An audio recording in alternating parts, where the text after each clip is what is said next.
Hello, and welcome back to episode 22. I cannot believe that I have had 22, well, I guess 21 things to talk about. And it's amazing that some podcasts are like 600 episodes deep. Maybe one day. So today's episode is about the world of sleep. And I guess this is the one podcast that I can't be offended if I bore you and put you into a nice slumber. If you do happen to listen to this like on the couch or before bed, even though this would not be the most relaxing thing to listen to before bed. But if I lull you to sleep, I guess I got my point across, right? So, little backstory on my personal relationship with sleep, right? I totally used to be one of those I'll sleep when I'm dead kind of people, right? It made me feel tougher and like better than others and cooler. Now I kind of realized that I was just being dumb and obnoxious and probably stressing myself out more than I needed to. The saying, I'll sleep when I'm dead, is literally just causing you to die earlier, probably. But growing up in my household, right, sleep was important, but it was only ever done for a certain amount of like hours. Like I had previously said in my roast podcast, the word nap like wasn't in my vocabulary till I got to college and I saw other people doing it. This was not even like a consideration in my house. Maybe one or two times if I had like the flu or something, I was able to close my eyes, but even then, I don't really ever think I like slept during the day. It just wasn't even an option. I have never seen my parents take a nap in my whole life. Again, I used to joke that only when my mom fainted, that was her nap, right? Um, just didn't happen. Like they didn't sit on the couch and close their eyes. They didn't go into their room and close their eyes. It was not even a word they spoke about in the sense that they wish they could have, right? They didn't say, I wish I could nap right now. It was just exactly they just stayed up. Um, so sleep was allowed, I guess you could say, from 8 at night, right? They didn't like judge you for going to bed early, but till like 8 in the morning. You didn't sleep past that. There were things to be done. Now, don't get me wrong, right? I had a very busy schedule on weekends, so it wasn't like I really had the option to sleep later anyway. I was traveling for sports, at practice, had a game. It wasn't like I had the luxury to do it anyway. And then obviously during the week, I had school. And summer, once again, was filled with sports. And once that sun was up, we were up. We were very much circadian rhythm kind of family, I guess. Um, Staying up very late also like wasn't an option. My parents probably went to bed around 9:30. I probably went to bed a little bit earlier than them. That's from what I remember. I have a very bad long-term memory. Um, and my house was super, super small. So one light on, it pretty much lit the whole house. So it wasn't like I was staying up late to watch TV while my parents were going to bed. Like you could hear the TV through the wall. You could probably see the light from under the door. The dogs would be up. So it was just wasn't an option. Maybe 10 o'clock was the latest if we were watching, a show together, but that was it. I do remember one time, my senior year in high school, I fibbed to my parents. Sorry, mom and dad, if you're listening to this, that I had this really long paper to write for English so I could stay up later and go on AIM. If you're under 30, you probably have no idea what AIM is. If you're over 30, you understand that it was the best thing ever. Um, right. And now that I look back on it, I think it was probably like 11 o'clock that I stayed up to. And I thought I was like the baddest bitch in town. Yeah, that shows you how cool I was in high school.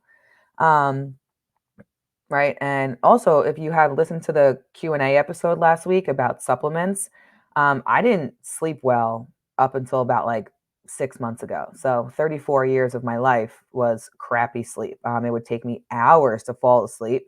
I couldn't even really nap because I would need like a 3 hour window to nap because it took me at least an hour, hour and a half to fall asleep. And then if I wanted an hour nap, they're already on like almost 3 hours. So napping just wasn't even an option because I couldn't get to sleep fast enough.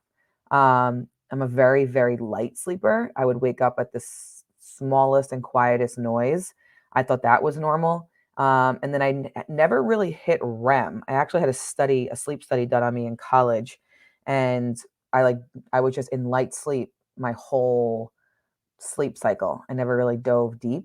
I could remember almost every dream very vividly, and I never really hit that cycle. And I honestly think it helped me when I had kids because I was just as exhausted or my sleep was just as shitty my whole life. So getting up every couple of hours to, tend to the kids, yeah, it was rough because I actually had to get up out of bed, but it's kind of how I slept my whole life anyway. I'll never forget Tom looking at me once, like after Rory being alive for a couple months and her being such a handful. He was like, "Why don't you look more exhausted? Like, this whole week you slept like 6 hours." I'm like, I don't know. It's just kind of how I roll. Um, but I think it prepped me for having kids. So it wasn't until recently that I finally appreciated and like acknowledged how important rest is for you and for physicals that you have. Um, right. Like I got my blood work done and realized I had like zero progesterone, and my hormone specialist was like, "How do you sleep?" And I was like, I have been for 34 years. And I described it to her and she's like, yeah, that's not sleep.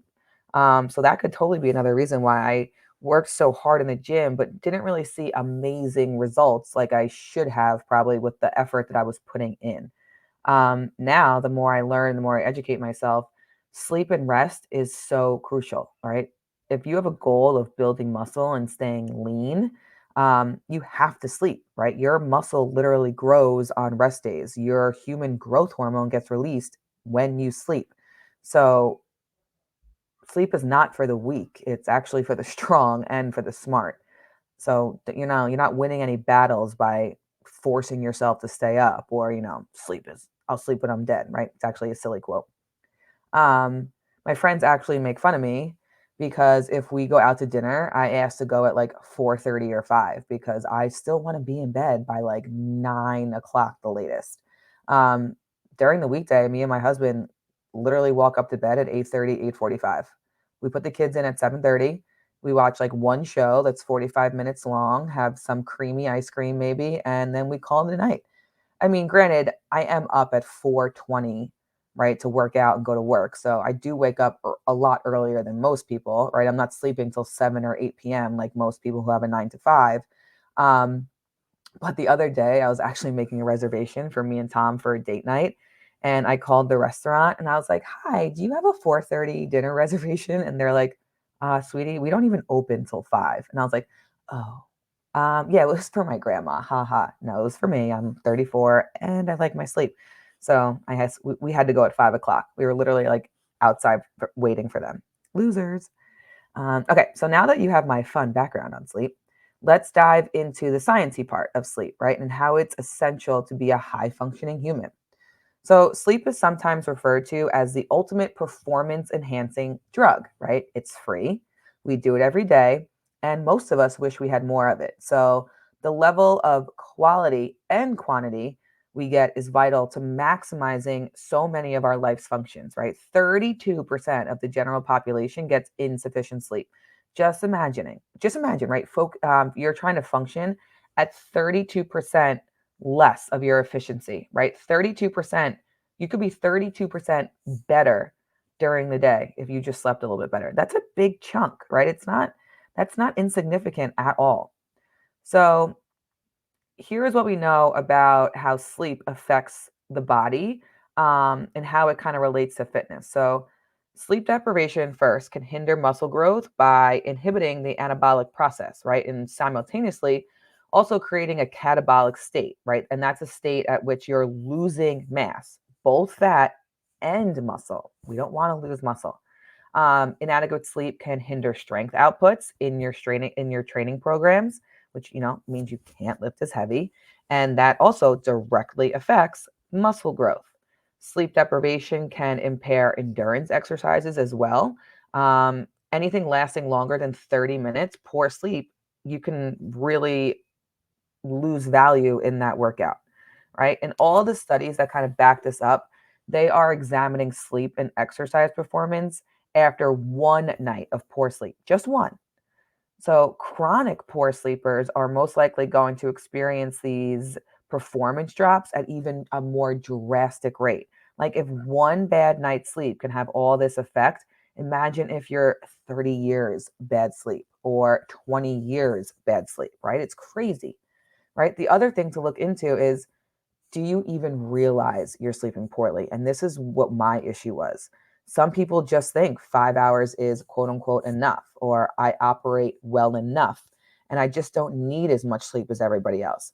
That's not necessarily true. Like, I thought I was that way. Like, oh, I just don't need a good night's sleep. I can just push through.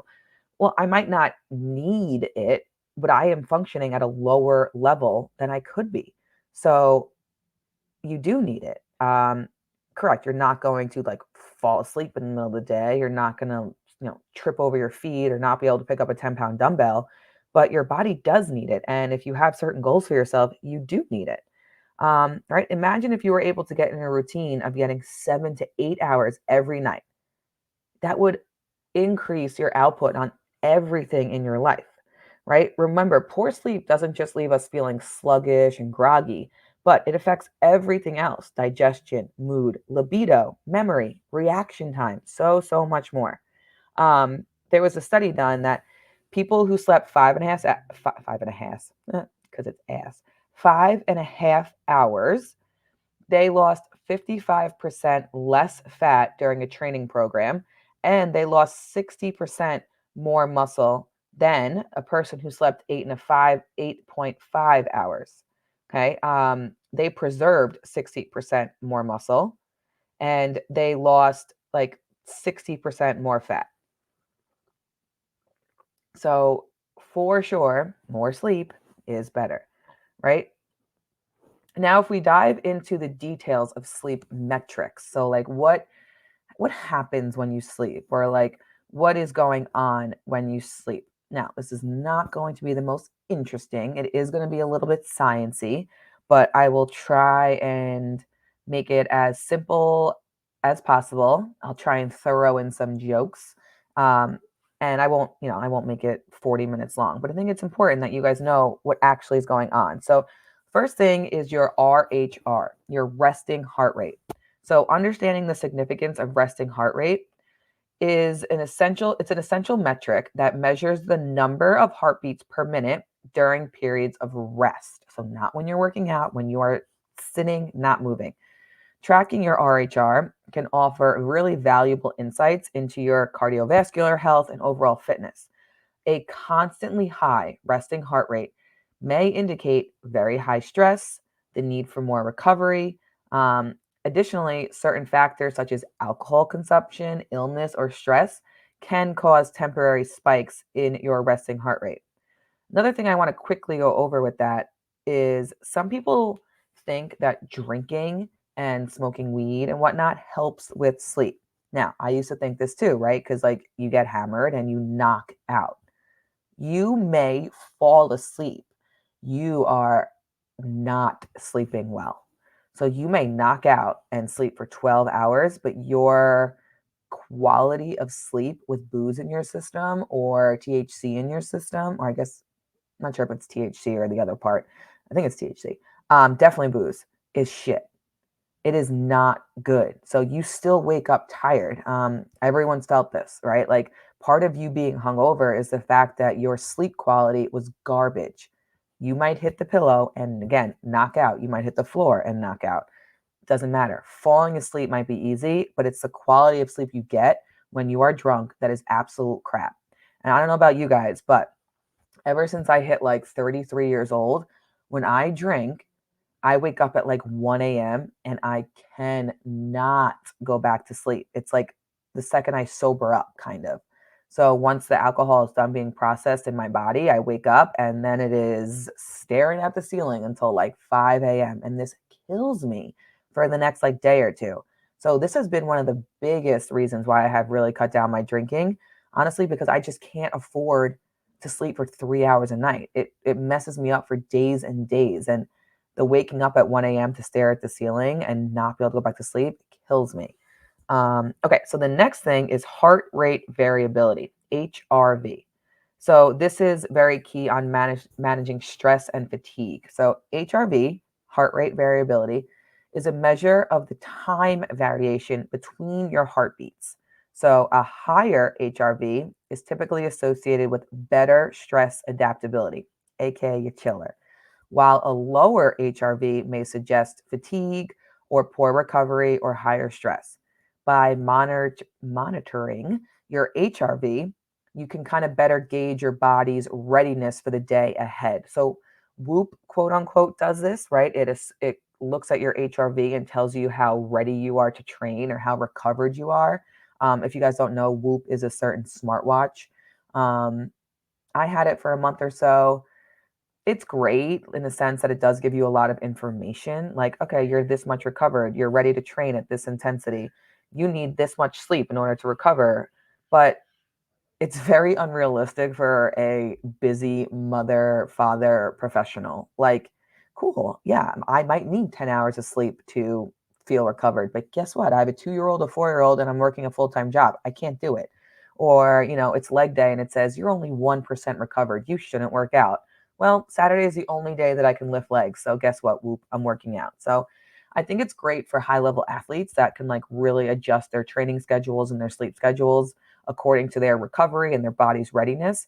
But for, Jack and Jill, me and most people listening to this, we just don't have the luxury of being like, oh, sure, 12 hours of sleep tonight. Got it. So I gave it back because you have to pay like a monthly prescription.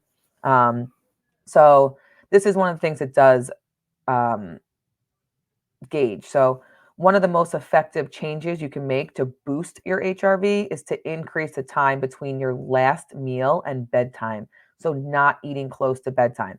Now, I want to make it so it's like an hour and a half to 3 hours. Now, please don't take this saying that, oh, you're right, I can't eat after 9. Everyone like all my clients will be like, so I can't eat past 7, right? Because it'll turn into fat. That is not true. This has nothing to do with how the food is stored in your body. It's just about promoting optimal digestion and the fact that you're still walking around and you're able to digest food a little bit better. So if you eat your last, if you go to bed at 10, try and have your don't be eating at 9:30.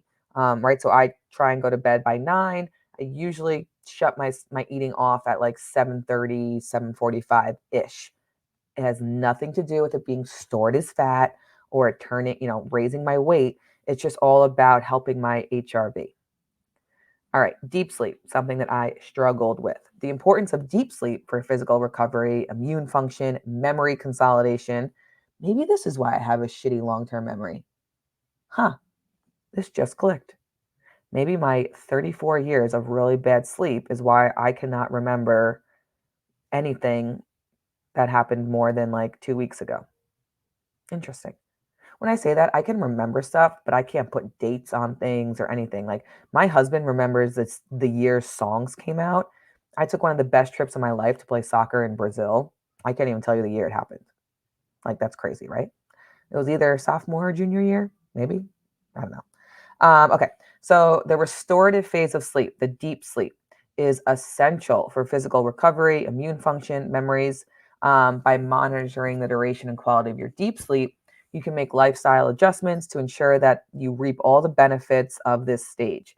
Now, this can be, all sorts of things. Getting to bed earlier so you have more of a window to get into deep sleep, making your room colder so your body temperature can drop, making sure you have blackout curtains so you're not woken up by light. If you need soft sounds, you can have a sound machine. They're not just for toddlers. Putting your phone away before at least an hour before bed so the blue light doesn't mess with you, right? There's all sorts of changes you can make to make your sleep better. Okay, sleep timing. This one's super interesting, right? So the importance of consistent sleep schedules for optimal results. I feel so bad for my shift workers that work days some weeks and work nights the others, or who just work nights, but then they're up in normal daytime for the other days. This is hard for them. And this is why it takes a toll on people who work shifts. When Thomas worked the night shift, well, he was rotating some days, some nights. He had a very hard time. He gained weight. You throw off your body's rhythm. So, again, heart goes out to shift workers. Please reach out to us if you need help. We do have Tom was on shift, so he knows how to handle it.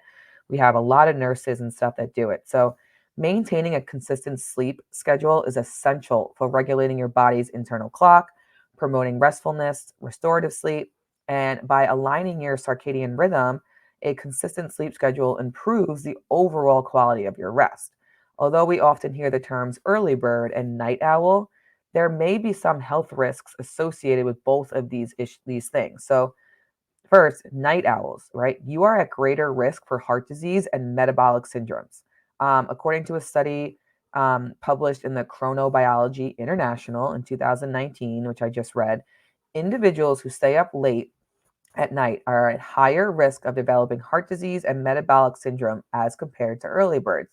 The correlation may be attributed to lifestyle factors like diet and physical activity, which can vary based on sleep patterns. So, if you are staying up super late, maybe you're out at bars, maybe you're sitting on the couch shoving Doritos in your mouth, maybe you're not getting up early to go for a workout. So, there are lifestyle habits that are kind of associated with night owls.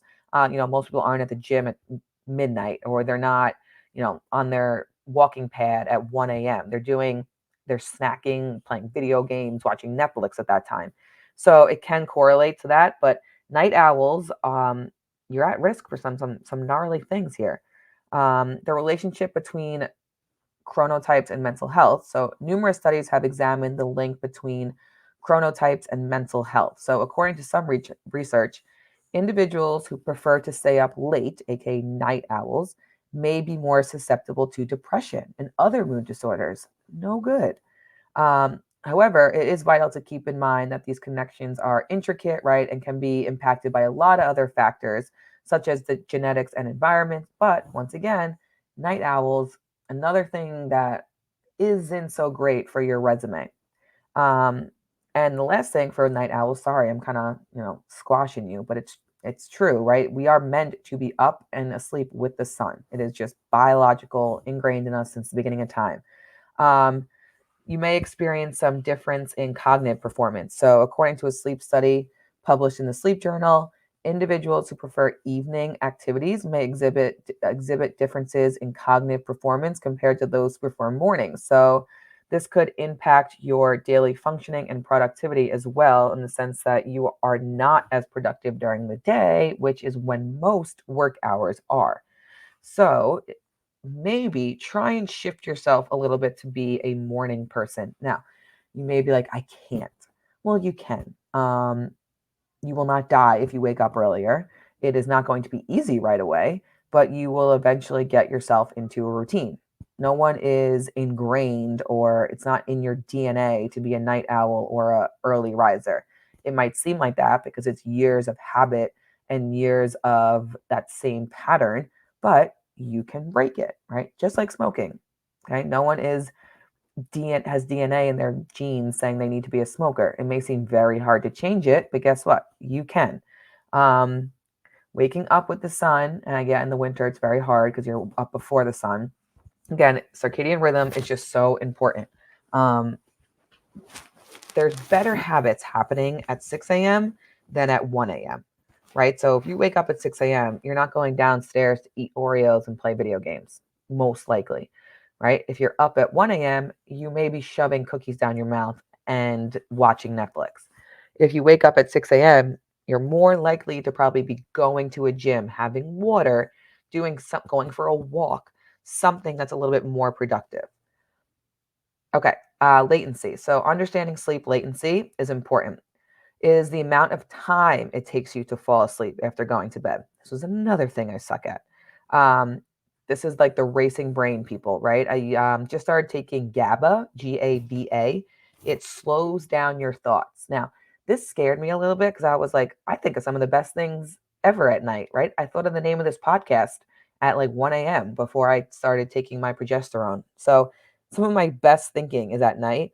So I was afraid to kind of shut that off, but it doesn't like make you a vegetable. It just like calms you down a little bit. And for anyone out there that has racing mind syndrome at night, and thinks about space and the galaxies and how the hell this all started, it might be good for you. So by monitoring your sleep, how long it takes you to fall asleep, you can identify potential factors that affect your ability to relax before bed. Some of the big ones, right, are stress, screen time. Some of the other ones are, um, again, the blue light. If you ate right before you went to bed, just like the temperature of your room, the darkness of your room, the noise in your room. Some tips you can use to unwind can be puzzles. It actually like kind of tires your brain. Really hot showers or bath, super relaxing. Some breath work. I am not your guru on breath work. I stink with that. And again, I think I said this in my last podcast. My like subconscious just starts thinking about space when my subconscious is counting my breaths. So ask someone better than me. Yoga, some stretching, maybe some nice skincare routines, which I have been doing lately. I'm such an adult. And limited screen time. So yes, me and Tom do watch like TV before bed, but I really try not to look at my phone. And if I do wake up to pee or something, I don't look at my phone. I'd have a watch on, but I will not look at my phone in the middle of the night because it does. I read somewhere, and I do trust it, that if you even just peek at your phone at night, it can mess up your sleep routine by like 90 minutes, and that's a lot. Okay, efficiency. Sleep efficiency is a metric that gauges the amount of sleep you spend sleeping while in bed. Kind of a silly sentence, right? How long are you actually sleeping while you're laying in bed? A high percentage of efficiency indicates that you're making the most out of your time in bed by getting restful sleep, while a lower percentage suggests disturbances or frequent awakenings. Um, Maybe stop drinking water an hour or so before bed so you're not up peeing. Again, make sure your curtains are nice and dark, the room is nice and cold. You don't have, if you live in the city, you have some kind of noise blocker outer. If you have annoying kids, some noise blocker outers. But obviously, this is a pretty easy one to explain. You want to be sleeping when you're in bed, right? You don't want to be tossing and turning. Restfulness. So, to evaluate the restfulness of your sleep, you need to factor in tossing and turning. Another thing that I was really bad at, right? As well as any disruptions or awakenings throughout the night. By understanding how restful your sleep is, you can determine if there is a need to make some environmental or lifestyle changes to improve the quality of your sleep. Um, this is why knocking out because you drank or thinking wine puts you to sleep or thinking, a glass of bourbon puts you to sleep, well, your restfulness is actually going to be crap. You're going to be tossing and turning. You're not going to get into deep sleep. The quality of your sleep is going to stink. Um, so we have to keep an eye on that. And then lastly, REM sleep, rapid eye movement. This sleep is essential for cognitive function, memory retention, and emotional well being. By monitoring the duration and patterns of your REM sleep, you can gain valuable insight into the balance and health of your sleep cycle. So, some things that can help you with this is you can get the Aura Ring. I've never had the Aura Ring. I did hear that it's pretty shitty for steps, but it's pretty good for sleep. Um, I've never had it. It's a little expensive for me, and it doesn't tell the time, so you'd also need a watch, but it is pretty aesthetically pleasing. And again, I did hear it's pretty good for sleep analysis. The Whoop, what I talked about, that watch does a lot with your sleep. The Apple Watch, I had an Apple Watch. I don't remember how good the sleep accuracy was. Garmin, it tracks your sleep. I have an older Garmin, so maybe this is why, but like it's definitely not right. I remember the other night because I ran on my progesterone, I laid in bed from 9 to 1:30 a.m. and I did not sleep. I was thinking about things, I was singing songs, I was all over the place. And then when I looked at my watch the next day, it claimed I was sleeping that whole time. And I think it's just because my resting heart rate was so low that it thinks I was. So I don't necessarily trust my smartwatches. I think they just go a lot on heart rate. And because mine is so low, it thinks I'm sleeping when I'm not. But it's a good place to start. Maybe I would suggest the Aura Ring if you really want to focus on your sleep. The other ones obviously do a lot more with steps and whatnot. But it's always good to look, can't hurt, but don't take them completely accurate, right? Take it with a grain of salt. Um, but that's really it on sleep. As you listen to this, you could probably self assess like I was just doing, right? It makes sense why I had certain things going on with me when my sleep was so poor. And I will never forget when I first took my progesterone, my magnesium, and my GABA, and I like slept. I texted Emily, who's my hormone specialist that I go to, and I was like, holy hell, like I actually slept. Like I didn't wake up 1,000 times. I feel like don't need coffee in the morning. I just enjoy it. It was life changing, and I know that sounds dramatic, but like it actually was. So now that I bored you with some sleep talk, focus on it. Rest is not for the weak, it's for the smart. You need rest days, you need sleep. Netflix will always be there. Turn it off, close your eyes. And it's another thing you have to work on, right? You're not just going to be able to go from a 5 hour sleeper to a 9 hour sleeper. It's just like meal prepping, it's just like getting yourself to the gym. It's going to take practice, it's going to take intention, it's going to take discipline, but it will get easier. Especially in the winter when it's darker out. It's nice to be in bed cuddled. So work on it. Get more sleep, rest your body, let all that hard work that you do in the gym get a time to grow and really, flourish while you sleep. So, lastly, before I check out, I want to talk to you guys about a spring challenge that we are doing at CJLC. It is starting March 1st, so you have about 2 weeks to join. I'm a really shitty businesswoman, so it's only $60 for 3 months, which is way too cheap, but whatever. Maybe we'll make the next one more expensive. You are getting a set of personalized macros. You are getting access to my app for 3 months. You are getting a home workout or a gym workout. You're going to get two of them. So one's going to be 7 weeks, one's going to be 6 weeks, because I think it's like a total of, it's like 13 weeks or something. So you're getting two workout blocks. You're getting a group chat. You're getting monthly Zooms. You're getting a lot. You're getting recipes. You're getting a meal planning guide for $60. That's $20 a month for pretty much coaching. You're getting a weekly check-in. There's not going to be a response to your weekly check-in, but I'm checking everyone's macro adherence. I'm checking everyone's workouts. I'm checking everyone's steps. There are going to be, it's going to be all cash prizes. So the more people that join, the higher the cash prize will be. So spread it around. Get your work friends to join. Get your friends to join, your family, your enemies. The more people, the more money you can win. And why not have some accountability friends around you? It's going to be two categories for the winner.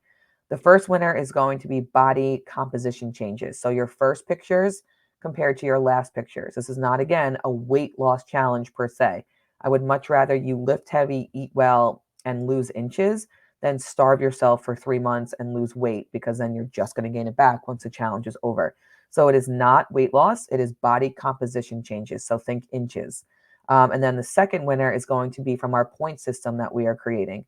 It's going to be points for how many workouts you complete, how many steps you get, how with steps, workouts, how close your macros are each week. And our mindset coach, our therapist, is going to create a self-reflection question each week. And if you answer that, you also get points.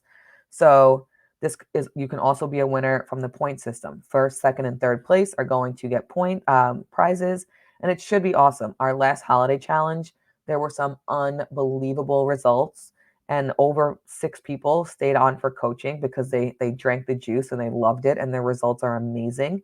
So I'm hoping this will do the same thing. This is all individual based. So spread it around. Keep an eye out on my Instagram. It's on my highlights. I'm going to post it on my story every day. Share it with friends. It's super cheap. Again, I probably will never make a challenge this cheap again, because I'm probably going to lose money on it. But hey, that's okay. And that's about it. So I hope this podcast was helpful. And I know sleep is hard to control because we are all so busy with kids and work, and there's just not enough time in the day. But start to prioritize your sleep. Start to go to bed a little bit earlier. Netflix can wait. The shows aren't even that good anyway. Stop scrolling on TikTok. Close your eyes. Let your muscles grow. Let your body release some fat. Um, it will pay off. Have an awesome, awesome day. Get into bed tonight. Close your eyes. Don't think about space. And send this, review this, love this. And I will talk to you next week. Have an awesome day. Live A minus.